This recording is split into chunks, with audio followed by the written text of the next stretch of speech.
C'est jamais une attaque personnelle et c'est jamais une attaque de votre identité. Évidemment que je vais utiliser des mots qui pourraient renvoyer à des manquements, à des mensonges qu'on se fait à soi-même, à des fuites ou de la lâcheté, par exemple, ce genre de choses. Mais en fait, ce qui est intéressant là-dedans, c'est ce que ça vous fait ressentir de vous regarder comme ça et de recevoir ça. C'est jamais une vérité, en fait. C'est vraiment jamais une vérité. Et ça n'empêche pas que c'est super intéressant, c'est super marrant de le prendre comme une vérité. Parce que ça devient ça devient important, ça devient hyper puissant en fait, dans notre expérience, dans ce qu'on va ressentir dans l'instant.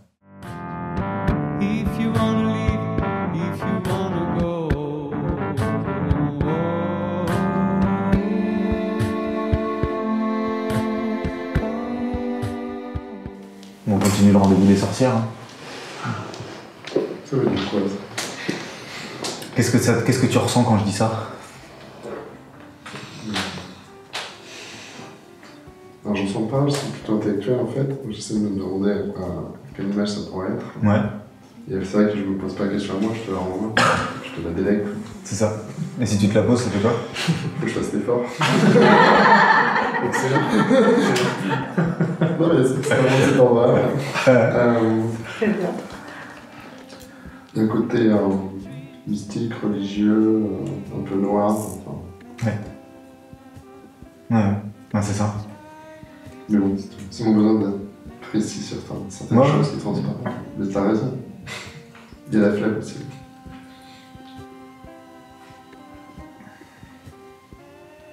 Si tu veux, le versant masculin existe tout autant, mais on leur a tellement dit que c'était des putes, on leur a tellement dit que leur désir, leur sexualité était dangereuse, machiavélique, qu'elles ont fini par le croire, tu vois.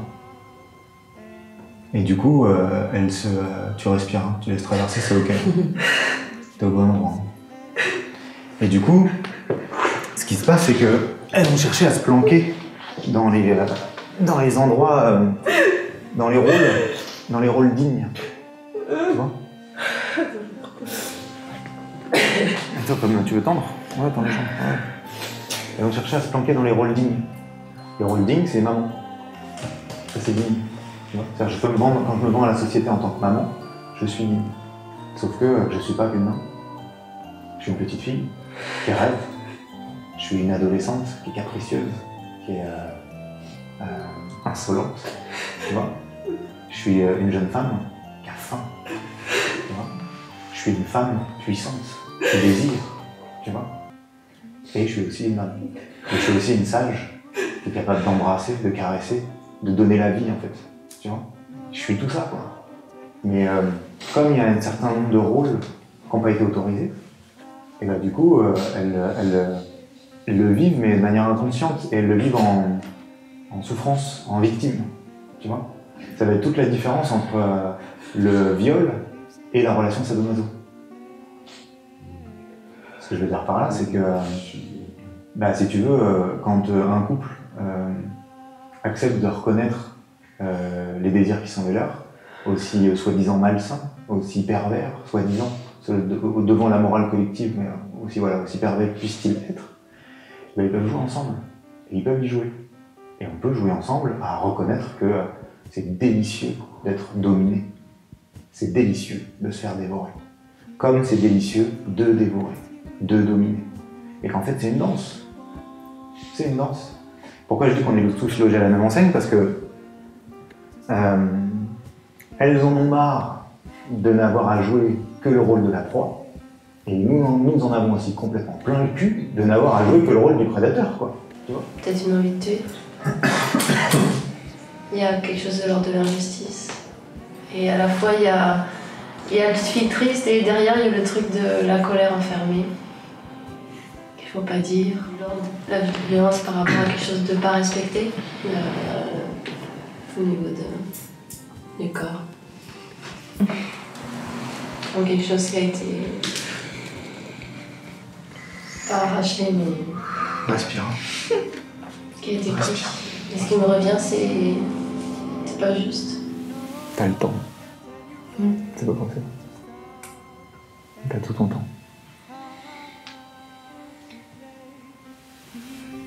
C'est s'autoriser à échouer.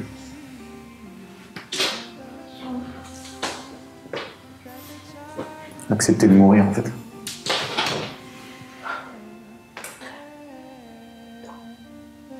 Comment je vais croire? Je te trouve vachement plus belle là que hier. Ça m'énerve que tu pleures autant, mais en fait, je sais pas si ça m'énerve. Moi aussi. En fait, tu pleures facilement. Et c'est peut-être pas facile, ça dépend. Mais tu t'exprimes trop, et mais c'est bien. T'es vraiment une gamine. En fait, je crois que j'aime pas la maman, et j'aime bien la gamine. En fait, tu me parais peut-être plus drôle que faible. Enfin, ça me touche moins quand j'ai l'impression que t'es faible. Je ressens pas vraiment de la tristesse. Je peux être gêné. Mais au final, je trouve que c'est comique. Mais ça peut être du mépris qui se transforme en truc où, en fait, c'est juste drôle, quoi. Il n'y a pas besoin de mépriser, c'est marrant. En fait. Mais j'ai l'impression que c'est... Je veux pas voir ta tristesse en fait. Genre je la tourne en dérisoire un peu. Peut-être que je me moque un peu de ça. Enfin, et du coup, c'est... pas sympa, mais...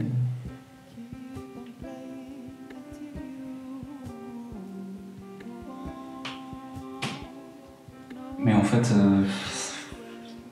ça va, genre, tu le prends bien, c'est cool. Je ne comprends pas pourquoi j'arrive pas à faire des choses qui me font... Parce que tu veux pas détruire. Faut te maintenir. C'est vraiment ça la sorcière.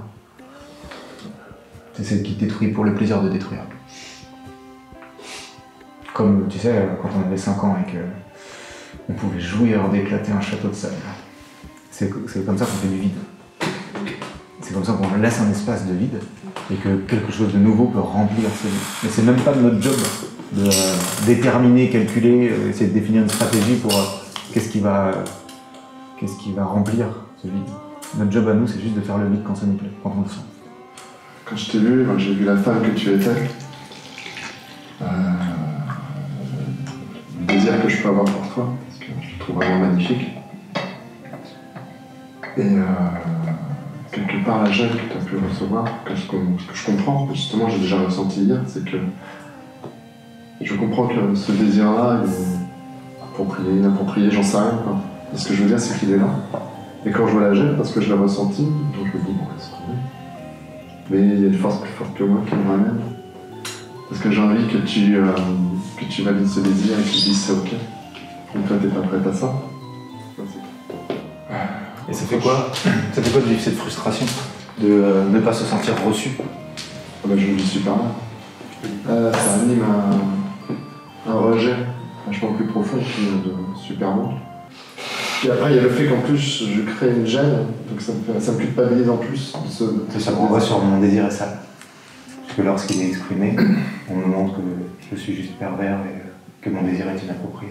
Ça fait du bien aussi de pouvoir être clair, tu vois. Ça ferait du bien de pouvoir recevoir un « je sens complètement ton désir, mais j'ai pas envie de jouer à ça ». Parce que du coup, tu ne sentirais pas du tout, c'est pas inapproprié, c'est pas pervers, c'est toi, mais en face, t'as pas de joueur.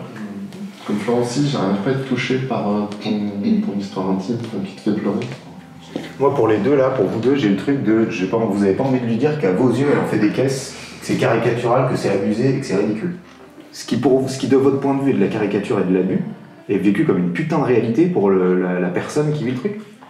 Et quand vous exprimez ça, quand vous posez que, en fait, ce que vous voyez, vous, c'est un truc, c'est bon, redescend, quoi. Tu vois, et l'autre, ça fait bouger quelque chose. C'est à elle de prendre soin de sa vérité, elle sait très bien ce qui l'a fait pleurer. Elle sait très bien l'intensité de ce qui est vécu. Ok, ça la regarde, elle a aucun doute là-dessus. Maintenant, toi, ce que tu vois, c'est ce que tu vois. Et sois clair, sincère et brut sur ce que tu vois. Ça va lui permettre de faire se rencontrer deux femmes qui sont elles et qui ont besoin de se marier. Tu vois, elle a raison, t'as raison, et comment elle peut être entre les deux, tu vois, comment elle peut réunir ces deux parts de ce qu'elle est, quoi. Là-dedans, il y a aussi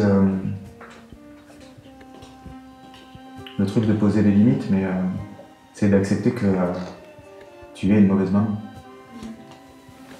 C'est important de regarder cette vérité-là parce que la vérité après laquelle tu cours, celle d'être une bonne maman, te bouffe, quoi. C'est insupportable. C'est fatigant, c'est épuisant, ça. C'est un cancer, quoi, d'essayer d'être une bonne maman. C'est un putain de cancer, quoi. Putain, t'as toujours fait du mieux que t'as pu. T'as toujours été sincère comme c'est pas permis. Même quand t'as pété les plombs. Qu'est-ce qu'il faut de plus, quoi? Tu es une belle femme. Si j'étais un mec, j'aimerais bien te pécho. Tu es une belle maman. Tu es une bonne maman. Tu es une super maman. Il n'y a pas grand chose que j'aime pas en fait chez toi.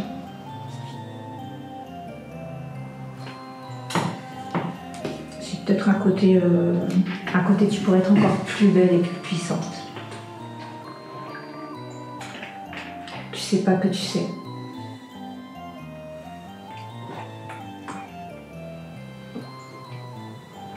Tu peux lui montrer encore plus, cette femme que tu vois?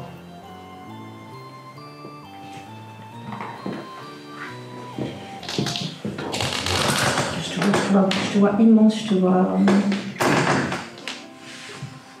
une grande... En fait, je te vois toi, et je vois une grande personne derrière, je vois une grande personne, et je vois des ailes grandes.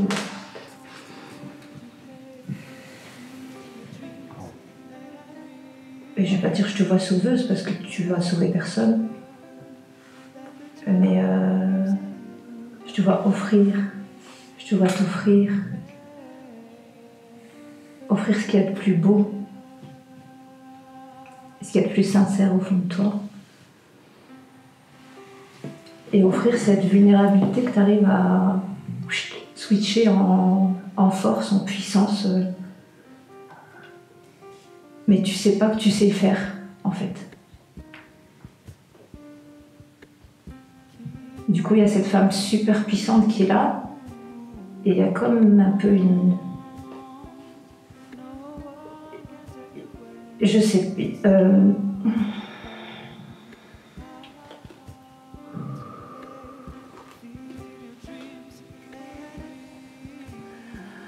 y a comme une force ou une autre toi qui veut pas y aller, qui tire vers le bas.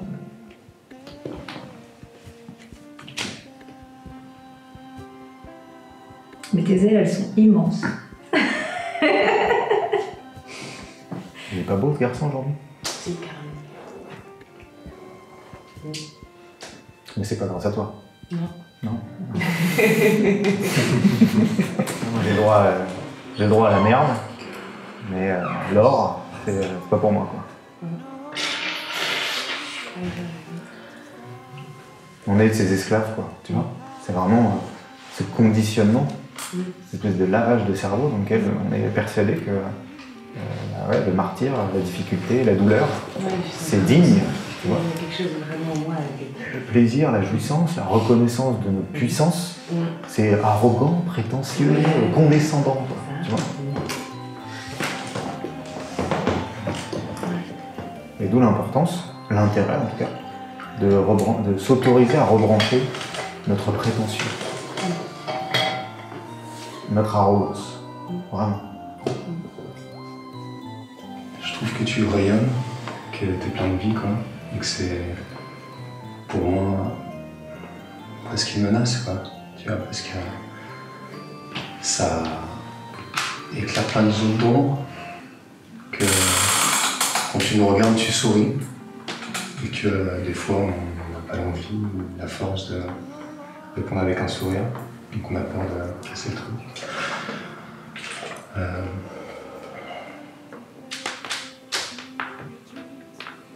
Ouais, t'es hyper belle.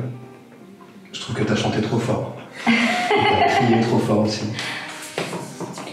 Et quand tu l'as fait, bah, ça a libéré ma colère en moi.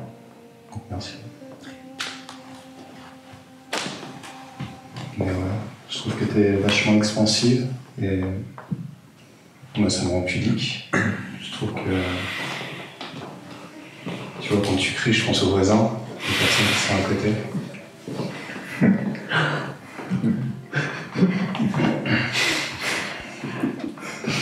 Et puis... Voilà. Ouais, t'as une énergie hyper maternelle, hyper douce.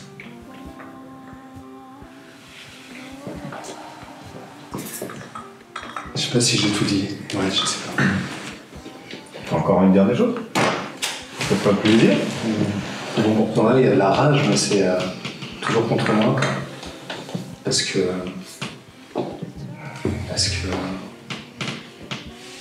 si tu désires, tu vas tout détruire. Parce que... Ouais. J'ai peur de... Je sais pas, d'être le rabat-joie, quoi, tu vois, face à des personnes si souriantes, pleines de vie, de ramener un peu de mort là-dedans, tu vois. Un peu de noirceur. Couper un peu la pulsion de vie, quoi. Donc, voilà. Je me sens très attirée par ton côté insolent, pirate, aventurier. En fait, c'est peut-être ce que je perçois comme de l'obscurité qui m'attire, qui me donne envie de l'aimer en moi. Parce que c'est hyper beau en fait, l'obscurité.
Et c'est, en fait, c'est vital parce que cette prétention et cette arrogance, bah, c'est des outils indispensables à t'autoriser à faire exister ce qui vit en toi. Parce que moi, ce qui danse à l'intérieur de toi, j'en ai rien à foutre. Jamais de la vie, je vais le faire à ta place. Il n'y a que toi qui vas pouvoir faire ça. Et il n'y a qu'en ayant la prétention et l'arrogance de prendre soin de toi, de prendre soin des intensités, des danses, des rêves qui vivent à l'intérieur de toi, que tu vas pouvoir accoucher de ça. Si toi tu les embrasses pas, si toi tu n'en prends pas soin, personne ne le fera à ta place. Et le pire là-dedans, c'est qu'en plus ça, ou le pire ou pas d'ailleurs, mais c'est qu'en plus ça ne va pas nous empêcher de profiter de toi. C'est-à-dire que chacun, dans cette pièce-là, chacun d'entre nous, on va pouvoir voir en toi ce qu'on a besoin de voir. Tu es seul, totalement seul. Si on le regarde avec des yeux. Mais si on le regarde avec le cœur, il y a juste des milliers d'êtres qui sont là. Et ça chante et ça danse et ça t'accueille en te disant « Ouais, c'est cool, ça y est, t'es revenu. C'est cool, c'est cool. »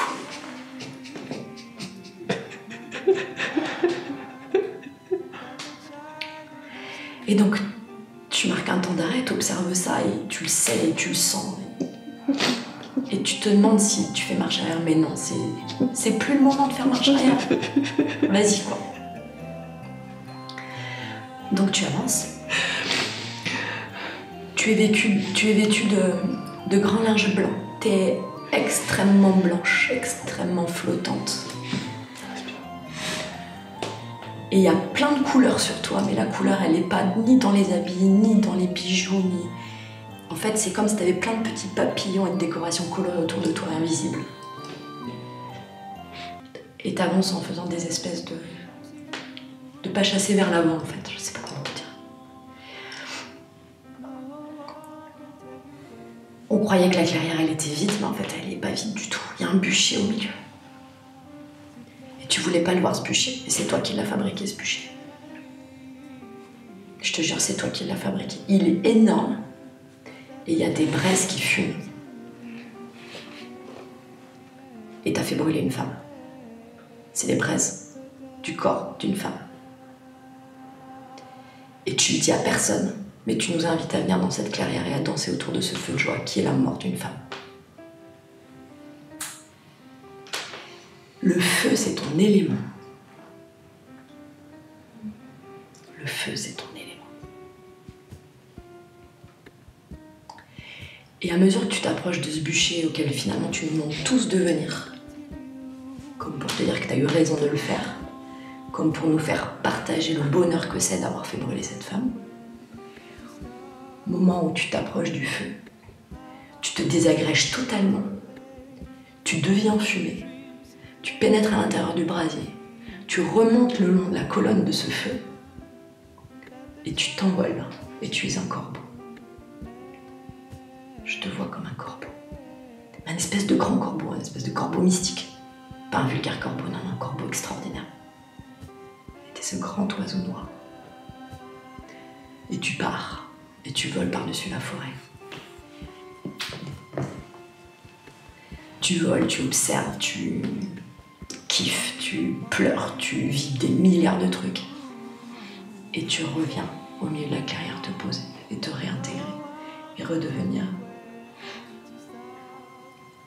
cet ange face à ce tombeau blanc et noir, yin et yang, tout ce paradoxe, cette espèce de mensonge, de honte, de tuer, de brûler, de planquer, de faire croire.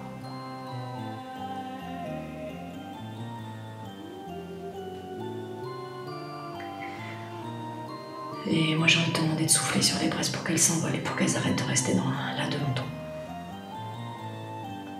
Alors s'il te plaît, souffle sur ces braises. Pousse-les, souffle. Plus fort. Te fous pas de ma gueule. Non, non. Tu peux, vas-y. Ok, merci, merci. Ouais, c'est beau, c'est beau, c'est beau. Regarde, elle s'envole, elle s'envole, elle s'envole, elle s'envole, elle s'envole, elle s'envole. Mais t'as encore envie d'en garder. Ok. Tu vois ? En plus, dans ce mouvement-là, il y a quelque chose de très... il y a une nécessité d'autorité. Parce qu'en fait, ça, tu le sens. Quand l'autre te casse les couilles, quand l'autre te fait chier, quand l'autre commence à aller trop loin, en fait, inconsciemment ou pas, il est en train de demander à ce que tu prennes le leadership, à ce que tu prennes la main, parce qu'il est perdu. Dans quelle mesure tu acceptes de prendre la main et de te faire confiance? Ça, on l'apprend petit à petit, on est en train de s'autoriser à ça, quoi. Tu vois? Et c'est pareil, ça s'arrête jamais. On en revient toujours sur ce truc de... C'est infini. Moi, je découvre aujourd'hui, je vis maintenant des moments de vie où je me rends compte de la violence qu'il m'est demandée. C'est-à-dire, je me rends compte à quel point l'autre demande une violence, mais quand l'autre demande une violence, pour te donner une image, je me rends compte que l'autre me demande de le laisser presque pour mort. C'est-à-dire d'aller lui faire toucher l'endroit où il lui reste à peine de quoi survivre. Mais pas mort, juste à peine de quoi survivre. Et l'autre demande un truc pareil. Tu vois. Et pourquoi? Parce qu'en fait, en dessous de ça, il y a vraiment ce côté de emmène-moi à l'endroit où je ne peux plus compter sur rien d'autre que sur moi-même. Emmène-moi à cet endroit-là, tu vois. Et moi, je suis en face de quoi? Je suis en face de, mais est-ce que j'accepte de laisser ce truc-là vivre en moi, de jouer ce rôle-là? Est-ce que j'accepte d'être le diable en personne pour emmener l'autre à cet endroit-là? Et très souvent, je me défie. J'ai trop peur. J'ai beaucoup trop peur. Je crois qu'il y a des faux chemins crois qu'il y a de l'illusion.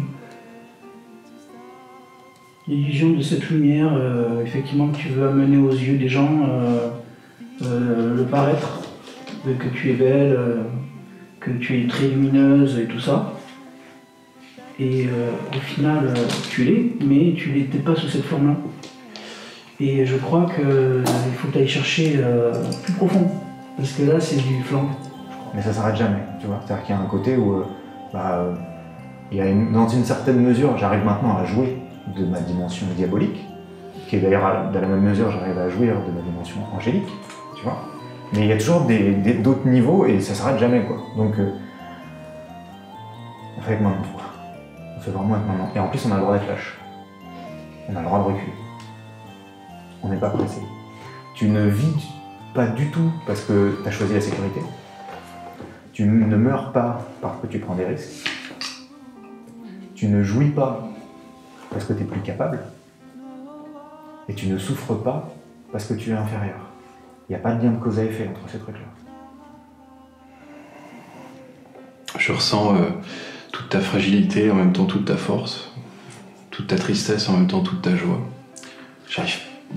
Mon cerveau est débranché en fait quand je te regarde. Je t'ai beaucoup regardé. J'arrive plus à savoir en fait de quel côté ça penche. Et j'aime ça. Je ressens toute ta colère et ça me défracte. Je ressens que tu as failli mourir de colère, mourir de tristesse, tellement tu as pleuré. Je le ressens au plus profond de moi.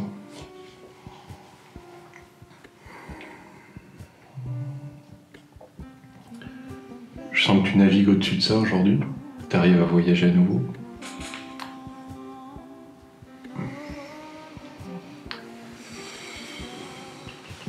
Moi, je vois un feu qui brûle sur un lac,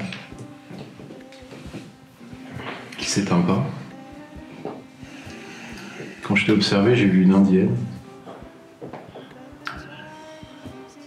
avec ses peintures de guerre sur le visage, sa fierté, sa colère, et tous les combats qu'elle avait menés, en fait. C'est très beau, ça fait très peur. Et c'est comme si tu attendais le retour de quelqu'un ou de quelque chose. Tu regardais au loin et t'attendais qu'il y ait quelque chose qui bouge. Et ce que je ressens, c'est un amour très fort qu'un frère porte à sa sœur. Ça me renvoie à ma propre histoire. Et je sens que t'es une vraie guerrière et une sœur d'armes. Et j'ai envie de te dire que t'as déjà gagné. T'es vivante. T'es là. T'as déjà gagné. Pose tes armes. Arrête. Stop. Pose-toi. Regarde ce que t'as fait. Regarde où t'es. J'ai envie d'aller dans le désert avec toi. Au bord de la mer, je sais pas trop. J'ai envie d'être à côté de toi et de regarder le vide du désert, sentir la chaleur, contempler le vide que t'as fait à l'intérieur de toi et te montrer que t'as réussi, que tu y es.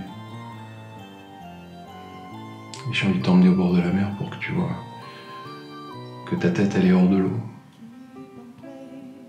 et que t'as réussi, que tu y es. T'es partout et t'es tout. Tu t'es réunifié, t'es toi-même. Donc, le message de fin, c'est pose les armes. Arrête et renais. Renais, sois né à nouveau.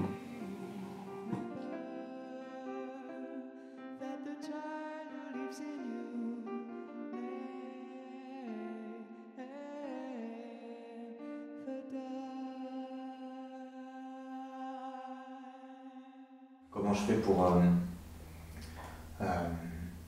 entrer en contact avec la puissance de l'existence ici, donc la puissance des terreurs, la puissance des merveilles, mais de rester conscient que le cadeau, c'est l'intensité.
child who lives in you.